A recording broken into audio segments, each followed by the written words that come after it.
بسم اللہ الرحمن الرحیم. اسٹیج پر موجود نائب قابل احترام سائرہ جی، ہمارے ایم این اے وسیم اختر بھائی، دیگر معززین، یا رابطہ کمیٹی کے اراکینوں، شعبہ جات کے انچارجز، میڈیا سے تعلق رکھنے والے دوستوں، کیمرہ مین، فوٹوگرافر، جرنلسٹ، ٹیکنیشینز، تمام دوست، تمام وہ لوگ جو میری آواز سن رہے ہیں، نہایت ادب کے ساتھ السلام علیکم. ہم متحدہ قومی موومنٹ کے پلیٹ فارم سے جب بھی کوئی تقریب رکھتے ہیں، جلسہ رکھتے ہیں، کوئی میٹنگ رکھتے ہیں، تو ہمارے تصورات میں یہ ہوتا ہے کہ الطاف بھائی ہمارے درمیان ہیں، اور اس تصور کے بغیر ہم کوئی پروگرام تو کیا کوئی بات بھی نہیں کر سکتے. تو آج اس تقریب میں آپ یقین جانیے کہ الطاف بھائی ہمارے درمیان موجود ہیں، اور ان کی موجودگی کے اندر جس خاص مقصد سے آپ یہاں جمع ہوں، جس ایکشن کو سپورٹ اور اپریشیٹ کرنا آپ چاہتے ہیں، وہ یقیناً ان کی یہ کوشش رہی، اور کشور باجی نے اپنے دیگر ایم این اے دوستوں کے ساتھ مل کر، اور صرف ایسا نہیں ہے کہ یہ بہت کوئی آسان کام رہا ہوگا اس کو کمیٹی سے پاس کروا لینا اس بل کو. یقیناً اس میں لابنگ کی ضرورت پڑی ہوگی، اس میں محنت کرنی پڑی ہوگی، دوسروں کو کنونس کرنا پڑا ہوگا، اور قائد تحریک الطاف حسین بھائی کے ویژن کو لے کر جس طریقے سے جد و جہد کر کے اس بل کو کمیٹی سے پاس کروایا گیا ہے، میں رابطہ کمیٹی کی جانب سے، خاص طور پہ قائد تحریک الطاف حسین بھائی کی جانب سے، ان تمام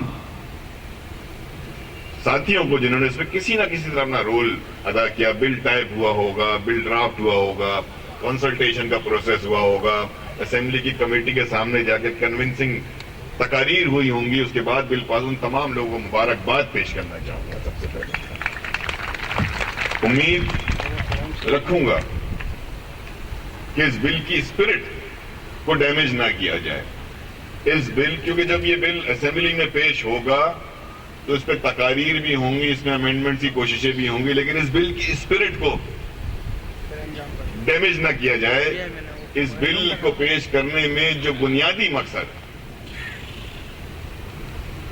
وہ یہ ہے کہ ہم سمجھتے ہیں کہ ایک طبقہ آبادی اس ملک کا نمائندگی کے حق سے محروم ہے، اور اس طبقہ آبادی کو نمائندگی کا حق دینے کے لیے اور دلوانے کے لیے قائد تحریک الطاف حسین بھائی کی ویژن کے مطابق ہمارے ایم این ایز، ہمارے پارلیمنٹیرینز نے ایک نیک کام کیا ہے، ایک سوشل کام کیا ہے، کمیونٹی ویلفیئر کا اسٹیپ اٹھایا ہے. تو اس کو اسی تناظر میں دیکھتے ہوئے، اسی اسپرٹ میں دیکھتے ہوئے، میری آج اس پلیٹ فارم سے سب سے پہلی اپیل ہوگی، درخواست ہوگی اسپیکر قومی اسمبلی سے کہ فوری طور پر اس کی اہمیت کا اندازہ لگاتے ہوئے اگلے ہونے والے اجلاس میں اس بل کو ٹیبل کیا جائے. اس میں دیر کس بات کی؟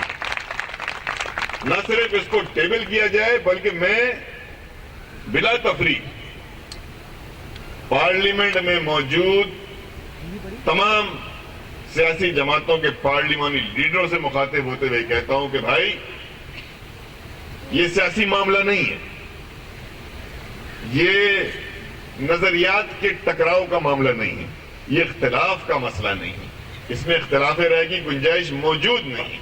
اس میں تمام کنسنسس کے ساتھ آپ ہی کے نمائندوں نے، جو اس کمیٹی کا یقیناً حصہ رہے ہوں گے، انہوں نے اس بل کو پاس کر کے اسمبلی کے لیے پیش کر دیا ہے. اس میں دیر نہ کریں. تمام پارلیمانی لیڈر جس کو اپنا مسئلہ سمجھتے ہوئے، اپنا ایشو سمجھتے ہوئے، اسپیکر قومی اسمبلی جن کا یہ استحقاق ہے کہ وہ کسی بل کو آؤٹ آف ٹرن پیش کر کے اس کو منظور کرا سکتی ہیں، فوری طور پر اس بل کو منظور کرا کے آپ لوگوں کے کام میں آسانی کر کے پہلا قدم جو اٹھایا گیا ہے اس کے بعد کا دوسرا قدم اٹھا لیا جائے. تو یہ میری پہلی درخواست ہوگی. دوسری بات، میں اس ٹرمینالوجی کے بڑا خلاف ہوں، اسپیشل پیپل. یہ کوئی ٹرمینالوجی دنیا میں نہیں ہے. میں بڑی معذرت کے ساتھ یہ بات، اسپیشل پیپل کون ہوتے ہیں؟ آپ اسپیشل پیپل ہو کیسے گئے؟ اگر اتنے اسپیشل پیپل ہیں تو ہم سب کے گھروں میں کیوں نہیں؟ اسپیشل پیپل کی ٹرمینالوجی آپ کو غلط بتائی گئی ہے. دنیا میں کوئی اسپیشل پیپل نہیں ہوتے. پیپل ود اسپیشل نیڈز ہوتے ہیں. پیپل ود اسپیشل نیڈز ہوتے ہیں, ان کے اپنی اپنی ضروریات ہوتی ہیں. اسپیشل پیپل کوئی ٹرمینالوجی نہیں ہے دنیا کے اندر. خدا کے واسطے اس ٹرمینالوجی سے اعتراض فرمائیں, اس کو دور کریں. ہم سب عام لوگ ہیں. میں اور آپ اسپیشل کیسے ہو گئے؟ میں اسپیشل کیسے ہو گیا؟ میں نارمل. یہ کون سی ٹرمینالوجی ہم نے استعمال کرنا شروع کر دی ہے؟ ہم سب برابر کے شریک ہیں. اگر ہم بلا تفریق رنگ, نسل, مذہب, زبان, لسان خدمت کرنے کی, جب ڈسکریمنیشن کی بات آتی ہے تو یقین مانے اس ڈسکریمنیشن میں ڈسیبلٹی ضروری ہے. کہ discrimination not only on the basis of religion, caste, color, creed, language, ethnicity, community, but also disability. جب تک آپ ان تمام چیزوں کو نکالیں گے نہیں, انڈسکریمنیشن نہیں ہو سکتی. تو یہ دو چیزیں بہت ضروری ہیں. جب بھی ٹرمینالوجی یوز کیا کریں تو پیپل ود اسپیشل نیڈس, افراد جن کی خصوصی ضروریات ہیں. خصوصی افراد تو کچھ بھی نہیں ہوتا. اس کے بعد ڈسکریمنیشن کی پالیسی کے اندر اس بات کو یقینی بنانا ہوگا کہ ہمیں جب اس بات پر آئیں کہ جب تفریق کا مسئلہ ہو تو اس کے اندر کہیں یہ چیز نہ آ جائے کہ جب آپ ڈسکریمنیشن کہتے ہیں کہ دیر ول بی نو ڈسکریمنیشن, تو پھر no discrimination on the basis of disability as well. اس کو بھی اس بل کا حصہ بنایا جائے کہ پاکستان کے تمام ادارے ہوں, پاکستان کے تمام اداروں میں چاہے اسکول ہوں, ہیلتھ کی فیسلٹیز ہوں, یوٹیلیٹیز کی فیسلٹیز ہوں, سروسز کی فیسلٹیز ہوں, کسی بھی طرح کا کوئی بھی ادارہ ہو, وہاں اس بات کو یقینی بنا جائے کہ کسی بات کو یہ کہہ کر, کسی فرد کو یہ کہہ کر اس کے حق سے محروم نہ کیا جائے کہ وہ معذور ہے. یہ حق تلفی نہ کی جائے. دو چیزیں اس بل کا حصہ اگر ہیں تو اچھی بات ہے, نہیں ہے تو اس کو شامل کیا جائے. ترقی یافتہ ممالک میں,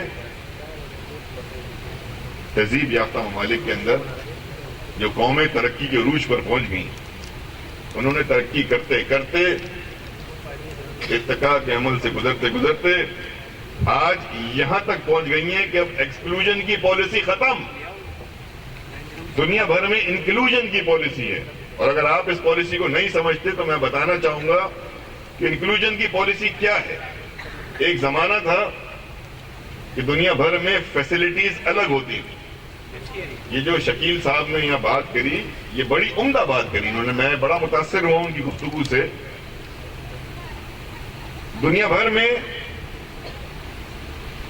آپ کی معلومات کے لیے, اور آپ میں سے یقیناً بہت سارے لوگ جانتے ہوں گے, آپ کا جاننا بہت ضروری ہے, کیونکہ جب اسمبلی سے یہ بل پاس ہوگا اور آپ کا نمائندہ جا کر بیٹھے گا تو پھر یہ مقدمہ لڑنا ہے اس نے کہ دنیا بھر میں انکلوژن کی پالیسی. علیحدہ سے اسکول اب نہیں بنائے جاتے, علیحدہ سے گھر نہیں بنائے جاتے, علیحدہ سے کوئی چیز نہیں تھی, بلکہ جو اسکول ہوتا ہے اسی اسکول کے اندر ہر معذور فرد کو ایک عام بچے کی طرح داخلہ دے کر اس پر ایکسٹرا محنت کی جاتی ہے. یہ پالیسی کہلاتی ہے انکلوژن کی.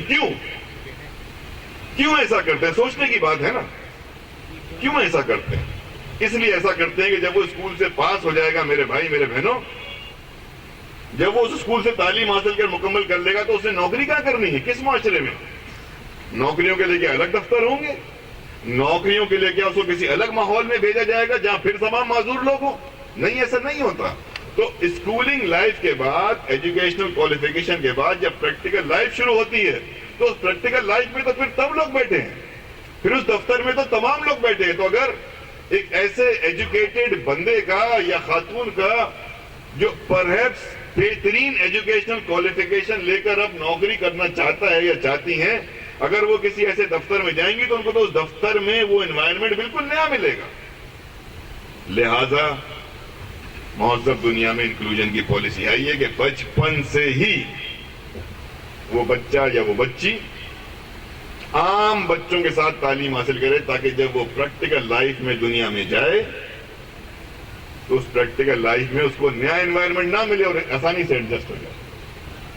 تو ہمیں جہاں قانون سازی کرنے کی اس بات کو یقینی بنانا ہوگا کہ یہ جو علیحدہ سے اسکول, یہ جو الگ سے, لیکن ہم کیا کریں, ہم تو جس ملک میں ہیں وہاں جو اور اسکول ہیں ان کا حال اتنا برا ہے. جہاں عام بچے جاتے ہیں وہاں ابھی ہم نے وہ اس مقام پہ نہیں پہنچے, تو ہمیں بہت سی چیزوں کو درست کرنا ہے اس ملک میں. اس میں بہت سی چیزوں میں 2-4 چیزیں میں نے آپ کے سامنے رکھی. آپ اپنے آپ کو متحد رکھیے اور آپ اپنے درمیان ایسی قانون سازی کو یقینی بنائیں, اور اس کے اندر یقین مانیں کہ یہ بات بھی ایک حد تک بڑی عجیب سی ہے کہ 342 کا ایوان اور اس میں صرف 25 افراد اس حوالے سے سوچ رہے ہیں. 25 افراد M N A's M Q M کے ہوئے, وہی اس حوالے سے سوچ رہے ہیں. باقی تمام لوگوں کے لیے شاید یہ ایشو اس پرائرٹی پہ, اس امپورٹنس پہ ہے ہی. ہمیں اس بات کو یقینی بنانا ہوگا کہ لیجسلیشن کے جو پروسیسز ہیں اس میں دنیا بھر سے بیسٹ پریکٹسز, گڈ پریکٹسز جو کہلاتی ہیں, best policies, good policies, education کے حوالے سے, ہیلتھ کے حوالے سے, ایکسیسیبلٹی کے حوالے سے, یہ تمام چیزیں آپ کو لے کر آنی ہوں گی. اور اس کے بعد اپنے نمائندوں کے ذریعے نہ صرف قومی صوبائی اسمبلی سے بلکہ تمام جگہوں سے ان قوانین پہ جو ہے وہ آپ کو عمل درآمد کرانا ہوگا. ایم کیو ایم کے اندر متحدہ قومی موومنٹ میں شعبہ بنانا چاہیں, بالکل یہ آپ کی رائے آئی, اور شعبے کے لیے میں یہاں رائے شعبے کو لے کر آئیں گے, رابطہ کمیٹی میں اس کو رکھیں گے اور رابطہ کمیٹی میں اس بات کا فیصلہ کریں. لیکن ایک بات میں آپ کو بتاؤں کہ ایم کیو ایم جیسی جماعت تو اقلیت کو اقلیت نہیں کہنا چاہتی. کس بات کی اقلیت ہے؟ مذہبی اقلیت کو مذہبی اقلیت, تو مائنورٹی کے تو لفظ سے ہمیں وہ ہے کہ بھائی پاکستانی تو پاکستانی ہے نا, تو پھر ہم سب تو شہری ہیں. کیوں اگر آپ کا ٹیلنٹ ہے تو آپ رابطہ کمیٹی کے رکن ویسے کیوں نہیں بن سکتے؟ ضروری ہے. ایم کیو ایم میں تو تفریق الطاف بھائی نے رکھی ہی نہیں. الطاف بھائی کا تو سلیکشن سوائے اور صرف میرٹ کی بنیاد پر ہے. تو ایم کیو ایم میں شعبہ ضرور آپ کی رائے آئی ہے, رابطہ کمیٹی میں رکھا جائے گا. لیکن ایم کیو ایم جیسی جماعت میں پروگریس کرنے کے لیے, پارٹیسپیٹ کرنے کے لیے اور انکلوژن کے لیے آپ کو یقین مانیں اس معذوری کو تو بھول جائیں. ہمارے پاس بہت سے ساتھی بھی ایسے کام کر رہے ہیں سینئر پوسٹوں پہ جن کو ہم دیکھ کر یہ کہتے بھی نہیں کہ یہ معذور ہے. یو آر پارٹ آف اس, آپ ہم سے الگ ہو ہی نہیں. الگ شعبے کی درخواست کسی اور کھاتے میں ڈال کر تو پوری کی جا سکتی ہے, لیکن اس لیے نہیں پوری کی جا سکتی کیونکہ متحدہ قومی تو فیصلے ہوتے ہی میرٹ کی بنیاد پر ہیں, اور میرٹ پر آپ پورا اتریں گے تو آپ کمپیٹ کریں, وہ کمپیٹ کر کے آ جائیں, لے جائیں جگہ. الطاف بھائی کے پاس تو ڈسکریمنیشن اس حوالے سے ہے ہی نہیں. میں چند باتوں کے ساتھ جو ایک اور درخواست آئی ہے, یقیناً میں یہاں جو ہمارے میڈیا کے دوست ہیں, ہمارے شعبہ اطلاعات واسع جلیل بھائی ہیں, امین بھائی ہیں, میں ان کو فوری طور پہ, یہ خود رابطہ کمیٹی کے رکن ہے واسع بھائی, لیکن آڈیو سفر زندگی کا یہ تو ہم امین بھائی کر سکتے ہیں, اس پہ کام شروع کر کے بالکل کرنا چاہیے اور اس کو جو ہے ہمیں لے کے چلیں. ایک اور بات جو میں پالیسی کے حوالے سے کر جاؤں کہ M Q M also believes in equal opportunities. And equal opportunities, when we talk about equal opportunities کیا ہے؟ وہ یہی ہے کہ آپ کے لیے جب قانون سازی ہو تو اس قانون سازی میں اس بات کو یقینی بنایا جائے کہ آپ کو ایکول اپرچونٹی ملے ان ایوری فیلڈ. وہی بات آئے گی کہ ڈسکرمنیشن کے ختم کرنے کے لیے جو آج ٹرمینالوجیز یوز ہوتی ہیں دنیا میں وہ ایکول اپرچونٹیز ہی ہوتی ہیں. تو آپ جہاں جائیں میری آپ سے درخواست ہوگی ان 2 ٹرمینالوجیز کو میں آپ کو دے کر جا رہا ہوں, ٹیبل کر کے جا رہا ہوں. ایک تو آپ ایکول اپرچونٹیز کی اسٹڈی کریں اور اس پہ قانون سازی کی کوشش کریں. دوسرا آپ اسٹڈی کریں انکلوژن کے اوپر. یہ 2 چیزیں آپ کو اسٹڈی کر کے یقینی بنانا ہے آپ کسی طور بھی اس پریکٹس کی طرف مت جائیے گا جس پریکٹس کو ترقی یافتہ دنیا ترک کر چکی ہے, جو ایکسکلوژن کی پالیسی کراتی ہے. میں بار بار ریپیٹ اس لیے کر رہا ہوں کہ میں خود ایک ایسے بچے کا والد بھی ہوں, اسی لیے میں سمجھتا ہوں ان باتوں کو, اور میں آپ کو جو بات بتا رہا ہوں ایم کیو ایم کے پلیٹ فارم سے ایم کیو ایم کی پالیسی بھی دے رہا ہوں کہ آپ کو انکلوژن کی پالیسی کے اندر آنے والی نسلوں کا بھلا ہے. میں ان کچھ باتوں کے ساتھ میں ایک بات اور کرنا چاہوں گا اور پھر آپ سے زیادہ چاہوں گا کہ پاکستان کے اندر جو ایک اور بدقسمتی ہے وہ یہ ہے کہ ہمارے یہاں اسٹیٹسٹکس پہ کام نہیں ہوتا, ہمارے یہاں اعداد و شمار پر کام نہیں ہوتا. آج اگر ہم کسی جگہ کھڑے ہو کر یہ معلوم کرنا چاہیں, اور اس کی ایک وجہ ہے اور پھر وجہ میں بتاؤں گا, کہ جب ہم یہ معلوم کرنا چاہیں کہ پاکستان میں اعداد و شمار ہیں کیا ڈسیبلٹی کو لے کر, تو آپ کے پاس کوئی ادارہ ہے جو آپ کو یہ بتا سکتا ہے؟ نہیں نادرا میں تو ڈسیبلٹی رجسٹر نہیں ہوتی نا.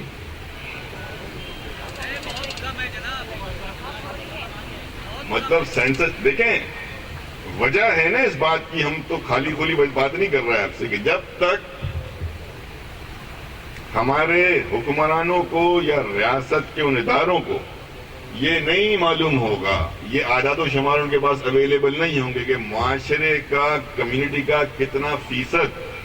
Overall the population of the developing countries, 15% of the population are the person with disability. یہ ڈیٹا WHO کی طرف سے 2011 کی رپورٹ میں آیا. اس سے پہلے جو 2010 میں ڈیٹا تھا اسٹیٹسٹک تھا وہ 10% تھا. پاکستان کے اندر جو اعداد و شمار آپ بتا رہے ہیں نا یہ اندازوں پر ہیں, ریکارڈڈ نہیں. میں کچھ اور بات کر رہا تھا, پھر غلط نکل جائے گی نا آپ. وہ گفتگو کا یہ مقصد تک آپ ان چیزوں کو سامنے نہیں رکھیں گے آپ افیکٹو پلاننگ نہیں کر سکتے. اور جب تک آپ افیکٹو پلاننگ کے لیے اعداد و شمار نہیں ہوں گے, آپ کس سمجھ میں کیا رکھنے جا رہے ہو, کیسے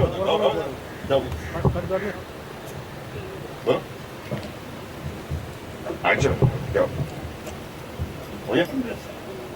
کیسے ہٹاؤں. میں بھی ایک بہادر بچہ ہوں اور میں ایک چھوٹا سا ادارہ چلا رہا ہوں.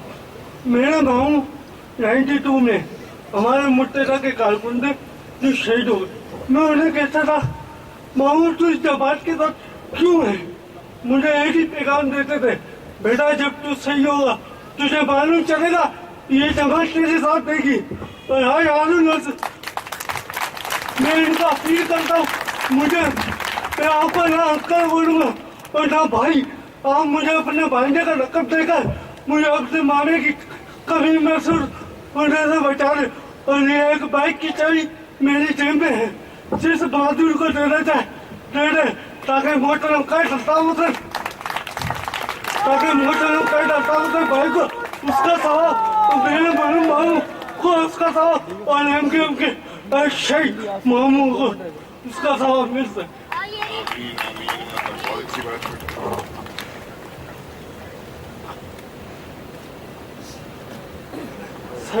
سر یہ 4 ویلر موٹر سائیکل کی چابی جو میرا بھائی رجول اٹوان ہے وہ میرے ماموں سے آ کے لے گیا.